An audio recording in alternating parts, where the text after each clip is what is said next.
Hello everyone, কি অবস্থা সবার? তো আজকে আমরা অনেক খুশি। এত কথা বলতেছি, বলেন তো এত খুশির কেন, কি জন্য বা কি কারণে এত খুশি আমরা? হ্যাঁ, সেটা একটু পরেই জানতে পারবেন। আমরা যাইতেছি কি জন্য, একটা খুবই স্পেশাল একটা জিনিসের জন্য আমরা যাইতেছি।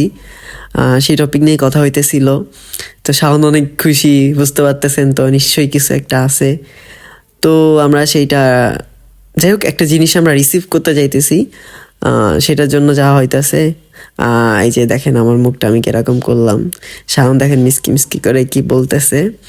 তো যাই হোক, তারপরে আমরা যখন বেরোইছি রাস্তায় হঠাৎ করে দেখতে পারলাম, বলেন তো এই জায়গাটা কোন জায়গা, দেখি কে বলতে পারেন কমেন্টসে বলবেন। হ্যাঁ, তারপরে এই যে যাইতেছিলাম হুট করে দেখি জ্যাম। আল্লাহ, কি জ্যাম সে রাস্তায়, হিউজ লেভেলের জ্যাম। যাই হোক, এই জ্যামের মধ্যে সাউন্ড ফেলেছিল কারণ একটা স্পেশাল জিনিস সে নিতে যাচ্ছে। তো এই যে চলে আসছি সেই জিনিসটা নিতে, এই যে আমাদের বড় ভাই ভাই অনেক কষ্ট করে এটা নিয়ে আসছি। আর এটা কি দেখতে পাইতেছেন, বলেন তো এটা কি? হ্যাঁ, এইটাই প্লে বাটন। যাই হোক, দেখেন সাউন্ড পাওয়ার পরে কি পরিমাণে খুশি, ইতনি খুশি, ও মাই গড, হেভি খুশি হয়ে গেছিল। সে লজ্জা পাইতেছিল ভিডিও করো না। যাই হোক, আমার এই যে ভাইটা এটা রিসিভ করে রাখছিল। আপনারা জানেন আমরা কক্সে গেছিলাম, তো ভাইয়ারে দিয়ে এটা রিসিভ করাইছিলাম। সে আমার খুব কাছের একটা ভাই, প্রচণ্ড ভালোবাসার একটা ভাই। মানে আমার যত ঝামেলা বিপদে সে অনেক সময় আমার পাশে ছিল। যাই হোক, তো প্লে বাটনটা দেখে আমার তো বুকটা ফাইটে যাইতেছিল, আমার এত ভাল লাগতেছিল কি বলবো। ভাইও তো খুব লজ্জা পাইতেছিল ভিডিও করতেছি বলে। তারপরে আমি একটু প্লে বাটনটা ধরলাম, ধরে একটু ভাব নিলাম। পরে আমি তো আমার পিছে ধরলাম, একটু ভাব নিলাম।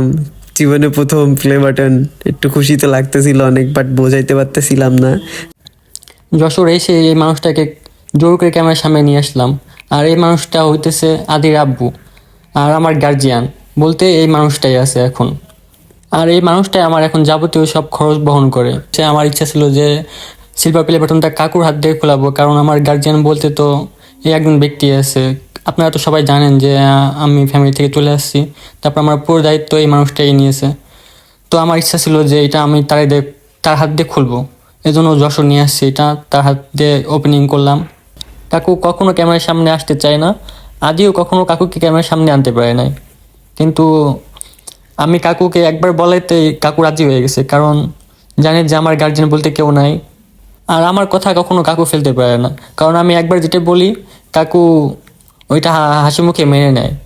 কারণ জানে যে আমার দাবি পূরণ করার মতো কেউ নাই, এজন্য যেটা বলি সেটাই কাকু মেনে নেয়। বা আমি যদি ভুল করি বলে যে শাওন এইভাবে না এভাবে, উনি এখন আমাকে সম্পূর্ণভাবে গাইড করে। কাকু এই সিলভার প্লে বাটন দেখে অনেক খুশি হয়েছে, কিন্তু এটা ভিডিওর মাধ্যমে প্রকাশ পায় নাই, কারণ কাকু নিজের খুশি আনন্দ কখনো বা দুঃখ এটা প্রকাশ করে না, আর তার ভালোবাসা কখনো দেখায় না। সবাই আমার জন্য দোয়া করবেন যেন আমি সামনে আরো ভালো কিছু করতে পারি, নিজে প্রতিষ্ঠিত হইতে পারি।